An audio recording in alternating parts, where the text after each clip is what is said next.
कि आर्य समाज के विद्वानों और आर्य समाजियों के प्रति समाज में कुछ भ्रांत धारणाएं फैलाई जाती हैं। उसमें से एक धारणा थी कि आर्य समाजी तो नास्तिक होते हैं, ये देवी देवताओं को नहीं मानते, ईश्वर को नहीं मानते। तो आज हम देवताओं के स्वरूप पर ही थोड़ा विचार करते हैं कि देवताओं का वास्तविक स्वरूप क्या है और देवताओं को वास्तव में कौन मानता है। तो भारत और एवं भारतीयता से जुड़े प्रत्येक व्यक्ति ने 33 करोड़ देवी देवताओं वाली बात तो सुनी ही होगी। तो आखिर ये 33 करोड़ देवता क्या हैं, तो इस पर आज हम विचार करते हैं। संस्कृत में कुछ शब्द होते हैं, जब उनका भाषांतर किया जाता है तो यदि वहाँ पर सावधानी न रखी जाए तो अर्थ का अनर्थ हो जाता है। 33 कोटि या 33 करोड़, तो संस्कृत में करोड़ के लिए कोटि शब्द आता है, परंतु वह कोटि अनेक अर्थों को लिए हुए है।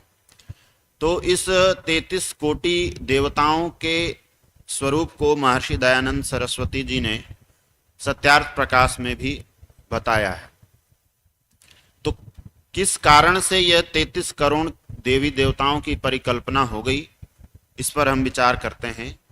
तो वास्तव में वो 33 करोड़ नहीं, संस्कृत में 33 कोटि देवता हैं, और कोटि शब्द के दोनों ही अर्थ हैं, करोड़ भी है और प्रकार भी है।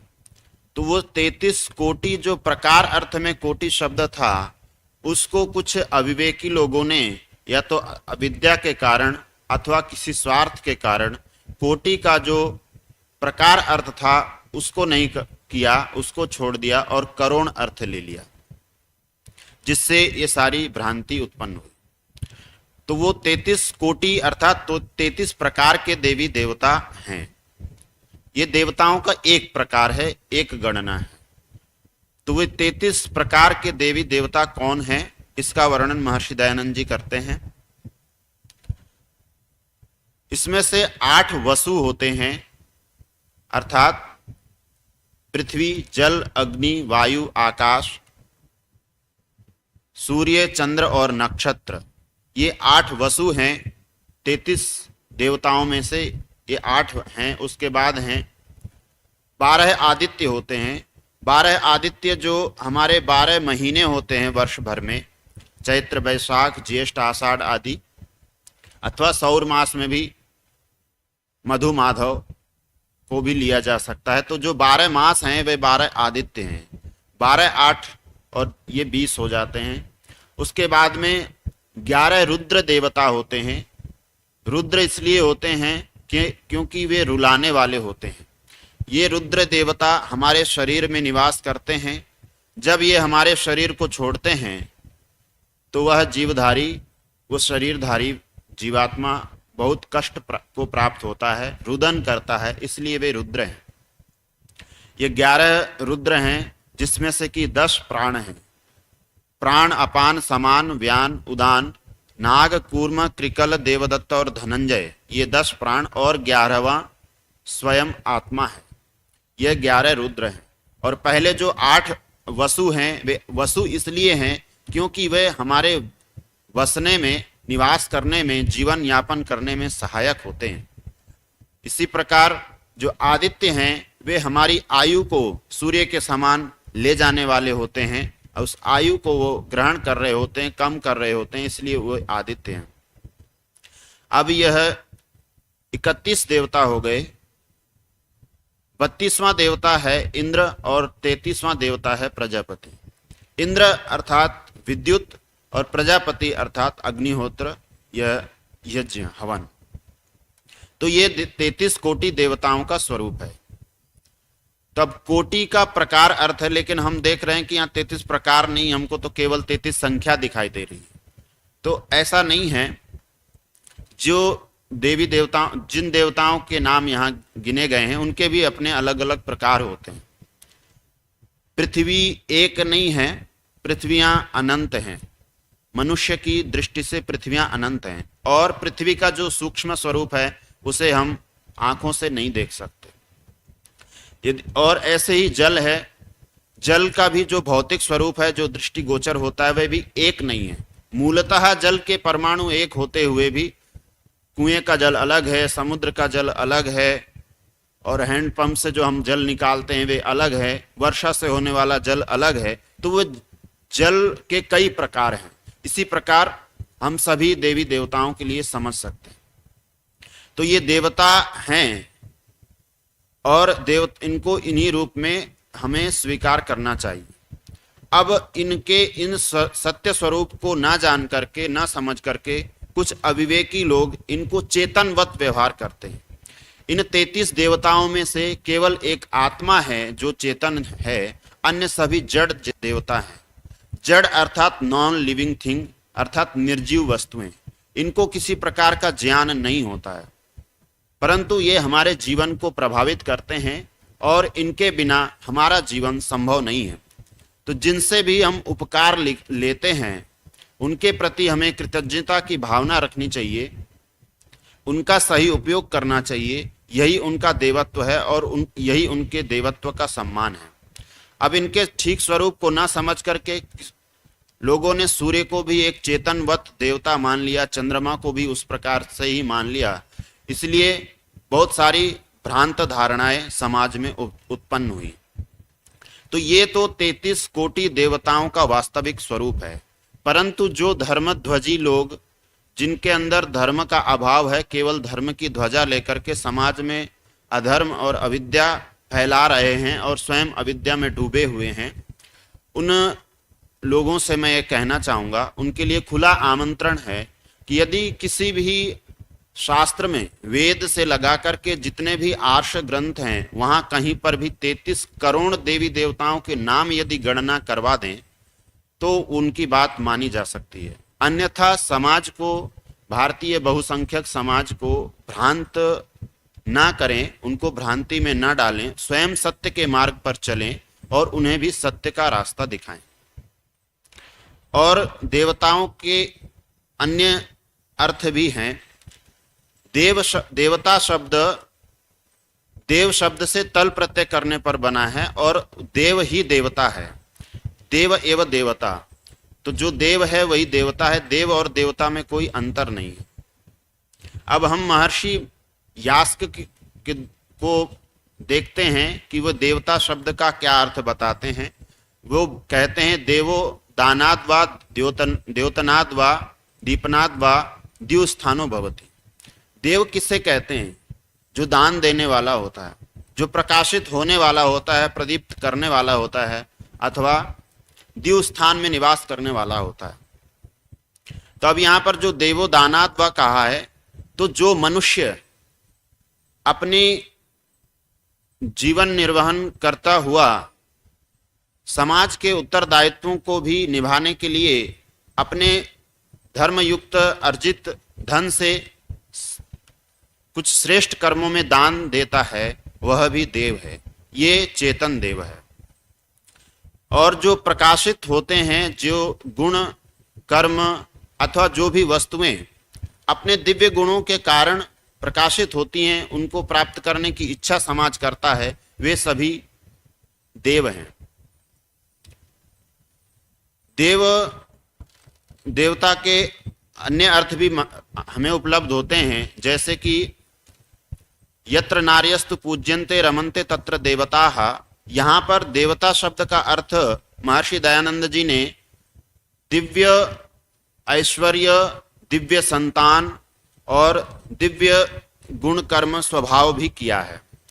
तो जो भी श्रेष्ठ है वह जड़ वस्तु भी हो सकती है, चेतन पदार्थ भी हो सकते हैं, वे सभी देवता के अंतर्गत आएंगे। परंतु उनका जो वास्तविक स्वरूप है, उनको उसी स्वरूप में मानना ही वास्तविक देवता की पूजा है। तो और भी देवता शब्द के और देव शब्द के अर्थ हैं विद्वांसो वही देवाः। जो विद्वान होते हैं वे देवता कहलाते हैं। विद्वान भी है और धार्मिक भी है, वह देव तुल्य है। तो इतिहास में जितने भी हमारे महापुरुष धार्मिक विद्वान गण हुए हैं, वे सभी हमारे लिए देवता हैं। वे आदि पुरुष महर्षियों से लेकर के और महर्षि दयानंद सरस्वती पर्यंत सभी हमारे लिए देवता हैं। जब मनुष्य उत्पन्न होता है तो वह पशु के समान होता है, इसीलिए वेद कहता है मनुर्भवा, तुम मनुष्य बनो। मनुष्य का शरीर मिल जाने मात्र से कोई मनुष्य नहीं हो जाता।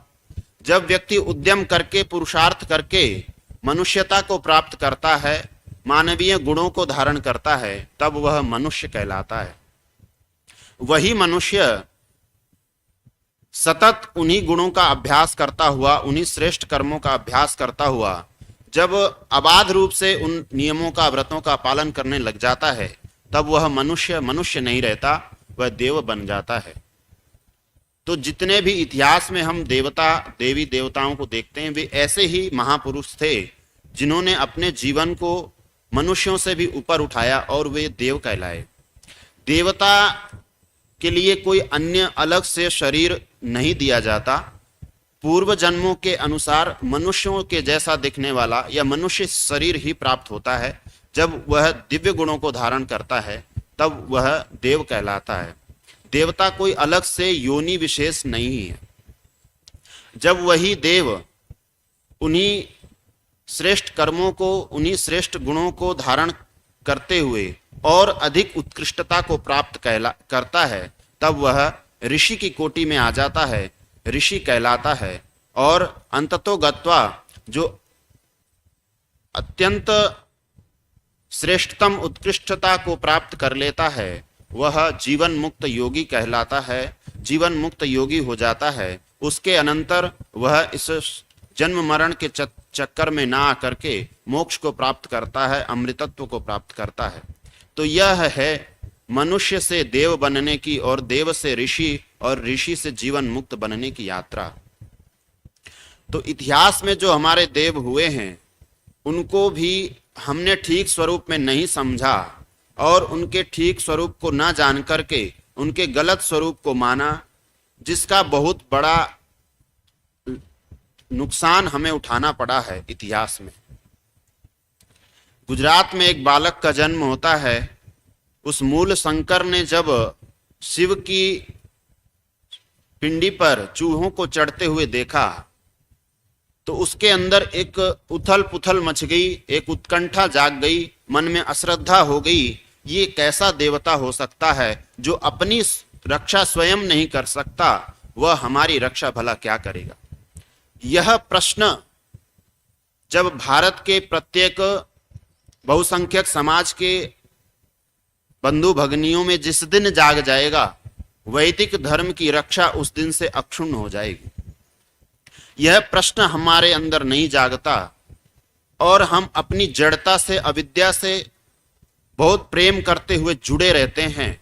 और जब उस अविद्या पर, उस जड़ता पर कोई प्रहार करता है, कोई वैदिक विद्वान, कोई हमारे जैसा आर्य समाजी, तो लोग हमें ही अपना शत्रु मान लेते हैं, परंतु अपनी जड़ता को नहीं छोड़ना चाहते। इतिहास इस बात का साक्षी है कि इस जड़ता से हमने कितने बड़े नुकसान उठाए हैं, बड़ी हानियां प्राप्त की हैं और आगे भी करते रहेंगे यदि आज ना संभले तो। यही गुजरात का ही अत्यंत प्राचीन मंदिर है भगवान शिव का, सोमनाथ जी का मंदिर है। अब वहां पर जब विधर्मियों ने आक्रमण किया, तब क्या परिस्थितियां बनी देवताओं के सही स्वरूप को न जानने से।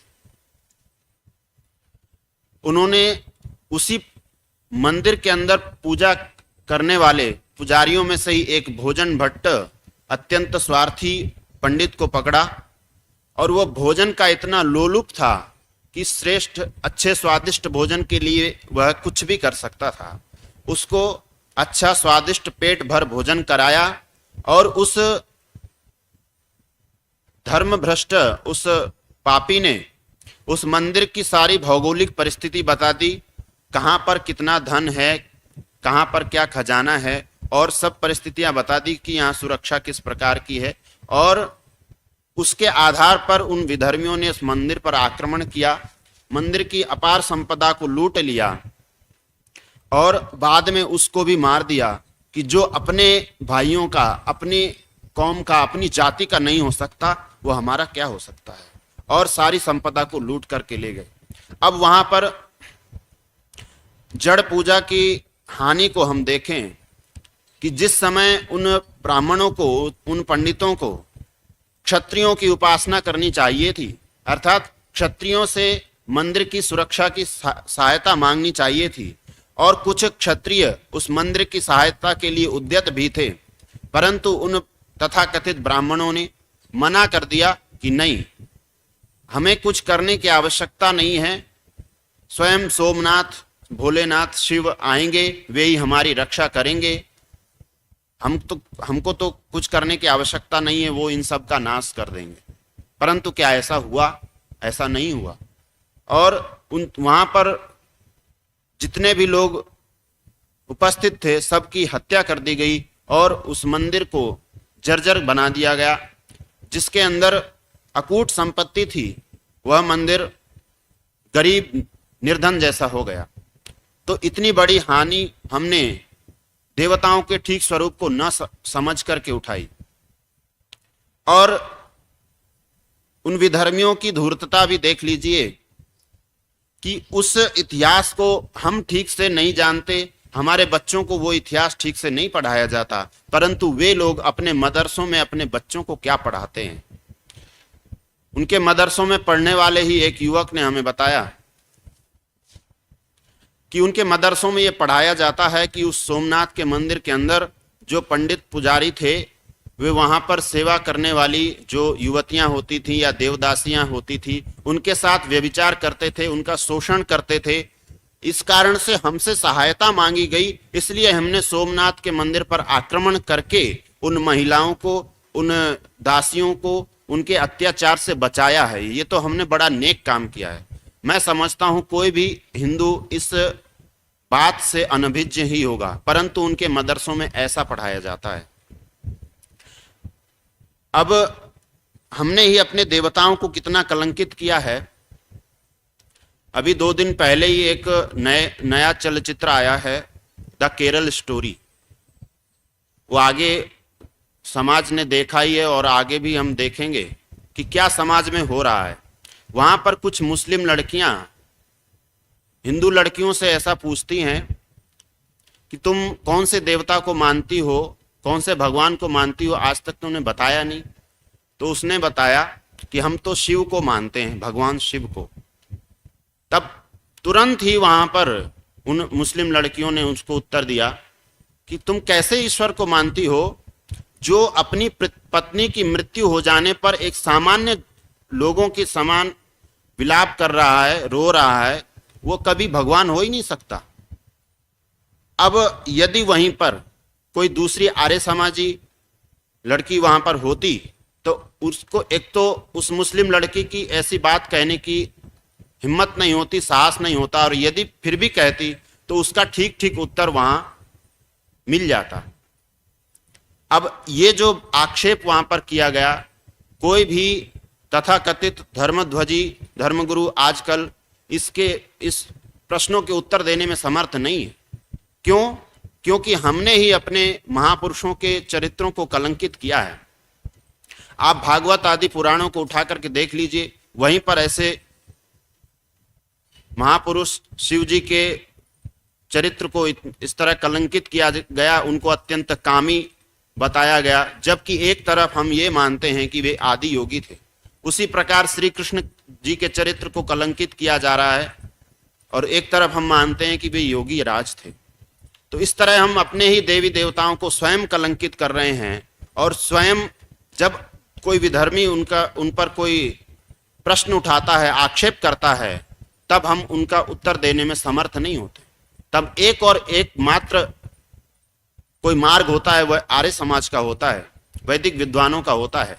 ऐसी परिस्थितियों में एक वैदिक विद्वान ही इन आक्षेपों से सनातनियों की और सनातन धर्म की रक्षा कर सकता है। एक और विडंबना हमारे समाज की, हमारे सनातन भाइयों की है कि कोई विधर्मी हो, चाहे वो इस्लामिक हो या ईसाई हो, उनके बच्चों को बचपन से उर्दू पढ़ाई जाती है, अरबी पढ़ाई जाती है, वे अपने तथा कथित मजहबी ग्रंथों को अपनी भाषा में पढ़ सकते हैं। कोई ईसाई हो, उनको बचपन से अंग्रेजी पढ़ाई जाती है, रोमन पढ़ाई जाती है, वे अपने तथाकथित धर्म ग्रंथों को अपनी भाषा में पढ़ सकते हैं। परंतु हमारे बच्चों को संस्कृत नहीं पढ़ाई जाती, वे अपने धर्म ग्रंथों को संस्कृत में पढ़ नहीं सकते, क्योंकि हमारे सभी धर्म ग्रंथ संस्कृत में ही उपलब्ध हैं। ऐसी परिस्थिति में हमारे धर्म ग्रंथों का जो अनुचित, अनर्गल और अत्यंत विरुद्ध, हमारे धर्म को नष्ट करने के लिए षड्यंत्र पूर्वक जो उनकी व्याख्याएं की जाती हैं, जो अनुवाद किया जाता है, उनको ही वो हिंदी में या अंग्रेजी में जानते हैं। और इसी का कारण, यही एक बहुत बड़ा कारण है, जो जिज्ञासु सत्यान्वेषी युवक युवतियां आज के समाज के हो रहे हैं, वो इन धर्म ग्रंथों के विषय में मिथ्या प्रचलित इन धारणाओं को देख करके अपने धर्म से विमुख हो जाते हैं वो, और उनको बहुत ही सरलता से मुस्लिम या ईसाई बना लिया जाता है। और हमारे घरों में मानसिकता क्या है, जब हमारे घरों में कोई युवक यह कहता है कि मैं तो संस्कृत पढ़ लूंगा, संस्कृत मैं लूंगा, तब घर में एक आवाज आती है कि संस्कृत पढ़ के तुझे क्या करना है, तुझे पंडित थोड़े बनना है। हमारी यह सोच है। तो मैं निवेदन करना चाहूंगा सभी सनातनी भाइयों एवं भगिनियों से कि देवताओं के सत्य स्वरूप को हम समझें और उनको सत्य स्वरूप में ही माने। यदि ऐसा नहीं माना तो आज तक हमने बहुत बड़ी हानि उठाई है और आगे भी उठाते रहेंगे। किसी ने यूं ही हमारे विषय में कह दिया और हमने उसको मान लिया कि कुछ तो बात है कि हस्ती मिटती नहीं हमारी, और हम भी इस बात को यूं ही स्वीकार कर लेते हैं। क्या हस्ती नहीं मिटी हमारी? मर्यादा पुरुषोत्तम श्री राम का समय ले लीजिए या निकटतम महाभारत का समय ले लीजिए, संपूर्ण भूमंडल के अंदर वैदिक धर्म का, सनातन धर्म का ही राज्य था। चक्रवर्ती सम्राट हमारे राजागण होते थे। आज हमारे पूरे विश्व के अंदर एक भी सनातनी राष्ट्र नहीं है। क्या हमारी हस्ती नहीं मिटी? क्या हम संकुचित नहीं हुए? और आज भी जहां हम बचे हुए हैं, हम कितने वास्तविक स्वरूप में बचे हुए हैं। हमें अपने धर्म का ठीक से पता नहीं, हमें अपने ऋषियों के, महापुरुषों के स्वरूप का ठीक से पता नहीं। हमारी हस्ती कहाँ बची हुई है? और यही मद में हम रहे तो वास्तव में एक दिन ऐसा आएगा कि सनातन धर्म की हस्ती पूरी तरह से मिट जाएगी। और हमारी हस्ती को मिटाने के लिए जो प्रतिदिन एक कदम आगे बढ़ते रहते हैं, उसमें जो कारक तत्व हैं जो मैं पहले बता चुका हूं। हमारे देश में जो एक अल्पसंख्यक आयोग और प्रशासनिक स्तर पर और सरकार के स्तर पर जो धर्मनिरपेक्षता है, यही हमारे धर्म को, सनातन धर्म को नष्ट करने के लिए प्रतिदिन अग्रसर है और प्रतिदिन हमारा ह्रास हो रहा है। हमारे सनातनी भाइयों को, बहुसंख्यक वर्ग को इस पर सचेत होना चाहिए और इस पर एक जनांदोलन की भांति हमें मांग करनी चाहिए कि जितनी जल्दी से जल्दी यह अल्पसंख्यक आयोग और धर्मनिरपेक्षता का षड्यंत्र समाप्त किया जाएगा, उतने ही शीघ्र हमारी रक्षा हो सकेगी। अन्यथा जितने दिन हम इसमें देर करेंगे, उतना ही हमारी नुकसान होता रहेगा। तो मैं यही कहना चाहूंगा कि हम अपने देवी देवताओं के वास्तविक स्वरूप को समझें। ये तो आज हमने देवताओं के स्वरूप के विषय में बात की, ईश्वर का भी सत्य स्वरूप हम समझें। ईश्वर के सत्य स्वरूप पर भी हम विचार करेंगे। तो आज इस विषय को इतना ही रखते हैं। आप सभी लोगों ने बहुत ही ध्यानपूर्वक सुना, इसके लिए आप सभी का धन्यवाद। ओम शम।